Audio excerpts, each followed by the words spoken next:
Hola, hola, hola, ¿cómo les va? En esta emisión de Draw My Life con Cubides vamos a ver lo que es la literatura renacentista.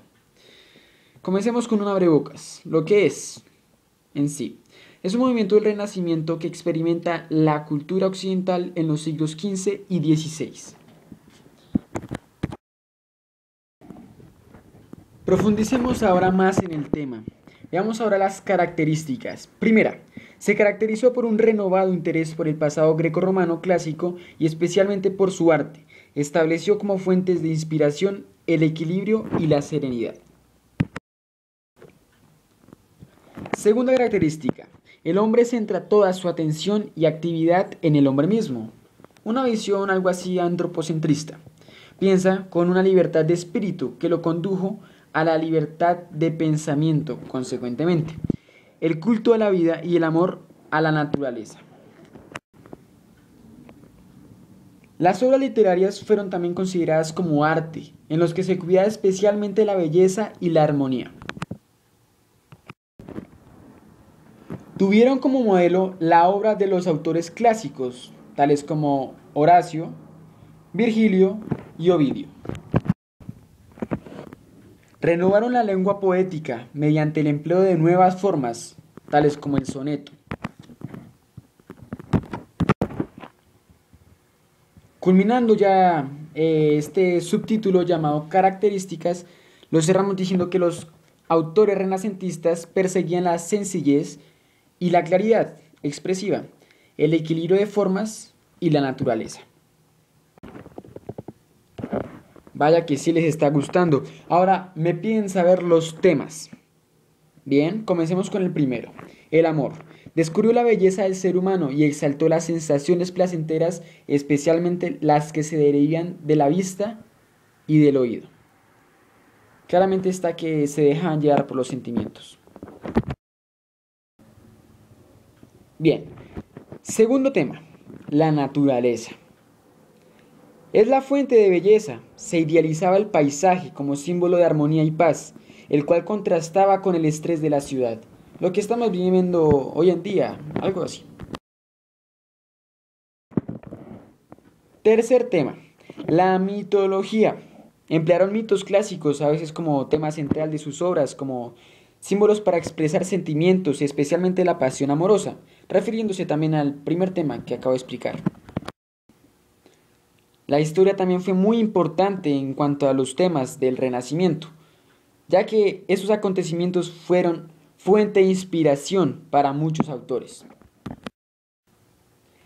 El disfrute de la vida, cómo dejarlo atrás, exaltaron el goce y el aprovechamiento de todo lo que se les brindaba, el presente, evidenciando cómo el hombre se aferraba a los placeres de la vida. Ja, pero profundicemos más, ahora miremos los géneros.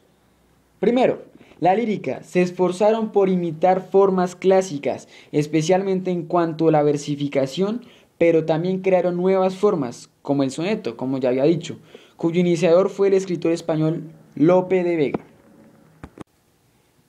Segundo género importante, la prosa. Se dio como resultado de la importancia que se le dio a la individualidad y la conciencia subjetiva de los escritores. Se abrió el campo para la impresión escrita de las expresiones personales y aparecen dos grandes variantes, tales como el ensayo y la prosa doctrinal, además del cuento y la novela. Bien, tercer género, el cuento. En él se establecen ciertas características que perdurarán hasta el siglo XIX.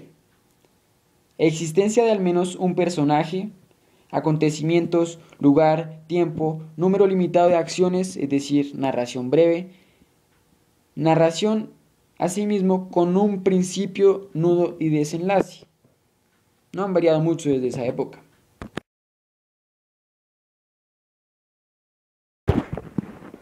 Aquí viene uno de mis favoritos, la novela.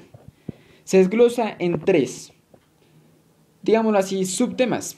La novela sentimental, la idealista y la realista. La primera, la sentimental, abarca un análisis de sentimientos amorosos, es decir, un estilo culto y artificioso. En la idealista es más pastoril, de caballería y bizantina, mientras que la realista es de estilo picaresco.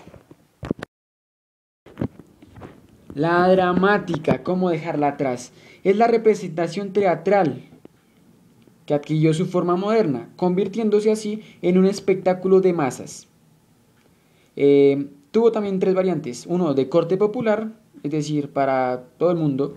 Segundo, recurre a temas históricos y a los grandes motivos del hombre, es decir, a tres también: el amor, la muerte y el engaño. Y por último, consiste en un diálogo entre dos o más personajes. Continuando el tema, ahora nos toca exponer las escuelas de la lírica renacentista. Son dos, básicamente la escuela salamantina y la escuela sevillana. En la primera, el autor más importante es Fray Luis de León y tiene como rasgos característicos la concisión en el lenguaje, llaneza en la expresión, realismo en el pensamiento, preferencia por la estrofa corta y la naturalidad y la sencillez. Pasando ahora a la escuela sevillana, tengo que decir que el autor que representa esta escuela es Fernando Herrera. Esta escuela sirvió de base inmediata y de puente necesario para enlazar con los movimientos poéticos que en el siglo XVII se englobaron bajo la dominación general del barroco. Aquí, sin embargo, les expongo algunas características. Grandilocuente, pule en extremo la forma. Su obra es más de meditación que de sentimiento, más de documentación que de observación a la naturaleza y de la vida. Prefiere la estrofa larga y la composición extensa. Usa abundantemente los adjetivos y el ornato retórico. Seguramente han oído hablar de la literatura ascética y mística. Bien, hoy van a saber más con lo que les vamos a exponer. Como introducción, la literatura religiosa puede manifestarse en tratados en prosa sobre materias espirituales, como Los nombres de Cristo de Fray Luis de León. Es un texto muy famoso en esa época. O bien en poema cargados de espiritualidad, como es el caso de los que escribió San Juan de la Cruz. De ambas maneras se expresaron las principales vivencias religiosas de la época, la ascética y la mística. Profundizando más, la ascética trata de perfeccionar a las personas iniciándolas al cumplimiento estricto de las obligaciones cristianas e instruyéndolas en ello. Escritores importantes de este subgénero son Fray Luis de León, San Juan de Ávila y Fray Juan de los Ángeles.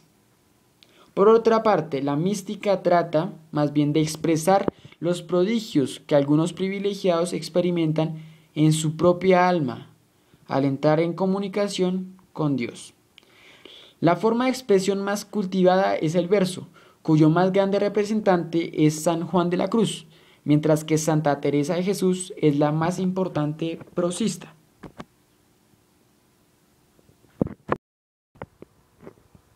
Bien, seguramente también han escuchado o les acabo de contar sobre las tres vías. Ahora las vamos a ver. La primera es la vía purgativa, donde el alma se purifica, como bien lo dice, de sus vicios y sus pecados durante la penitencia y la oración. Las atracciones, por sí mismas, no tienen por qué ser malas, pero sí es el apego o el gusto que provocan en la memoria. Lo son, porque la impide orientarse plenamente hacia Dios. La privación corporal y la oración son los principales medios purgativos.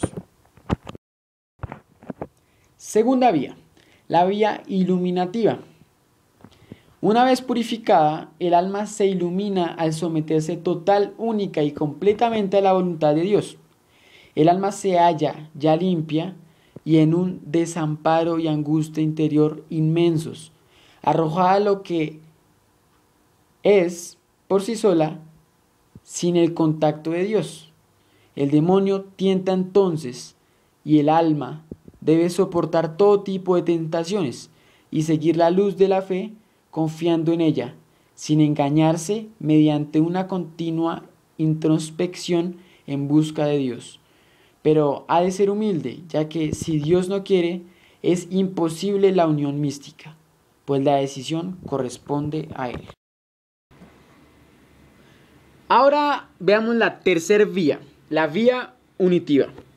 El alma se une a Dios, produciéndose el éxtasis que anula los sentidos. A este punto solo pueden llegar los elegidos, y es muy difícil describirlo con palabras porque el pobre instrumento de la lengua humana ni siquiera en forma poética puede describir una experiencia tan intensa.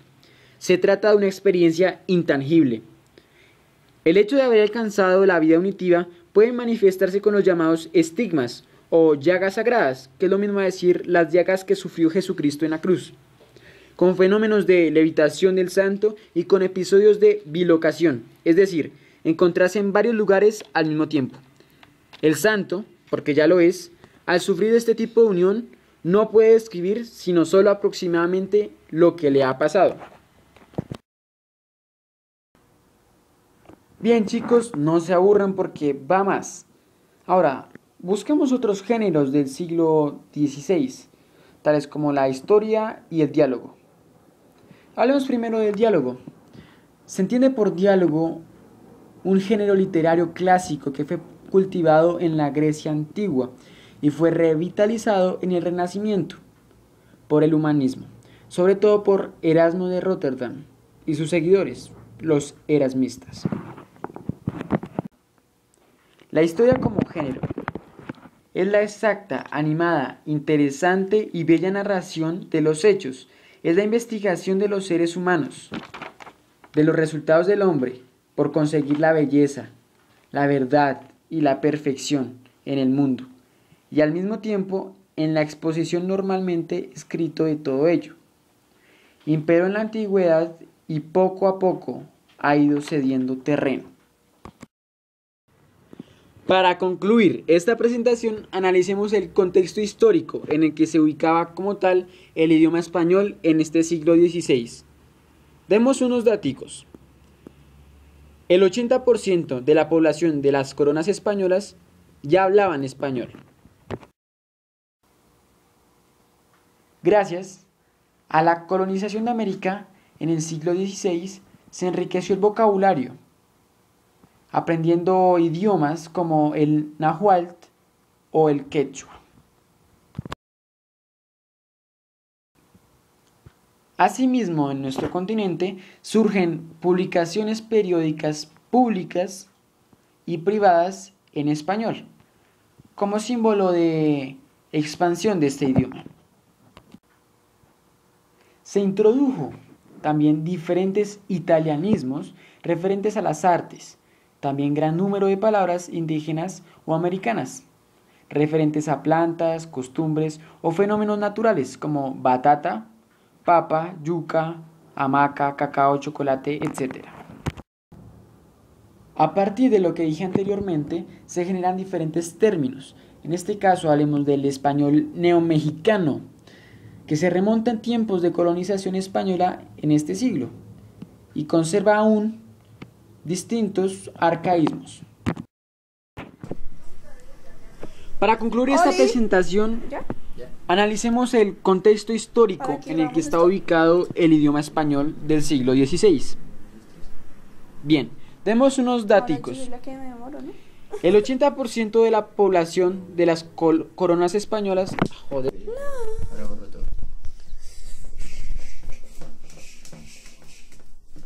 Si no me salgo de los límites, sí sale perfecto. Ya sí puedes parar.